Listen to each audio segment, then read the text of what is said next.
prêt à démêler les mystères des confins de notre système solaire? Rejoins-moi pour découvrir les différences entre le nuage d'or et la ceinture de Kuiper, deux régions cosmiques fascinantes qui abritent des objets glacés et renferment des indices sur notre histoire stellaire.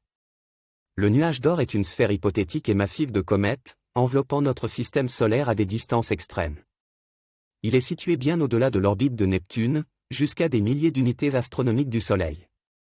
Le nuage d'or est considéré comme la source de certaines comètes à longue période qui se rapprochent occasionnellement de notre système solaire interne. D'un autre côté, la ceinture de Kuiper est une région située juste au-delà de Neptune, dans la partie extérieure de notre système solaire.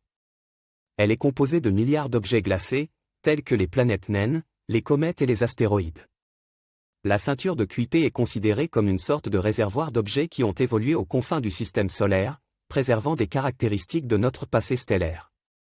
En termes de composition, le nuage d'or est principalement constitué de comètes, qui sont des objets riches en glace et en poussière, tandis que la ceinture de Kuiper est dominée par des objets glacés tels que les planètes naines, les astéroïdes et les comètes.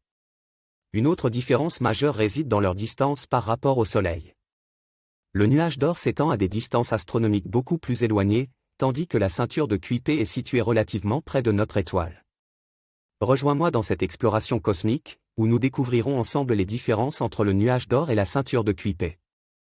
De leur composition à leur rôle dans notre compréhension de l'univers, nous plongerons dans les mystères de ces régions fascinantes.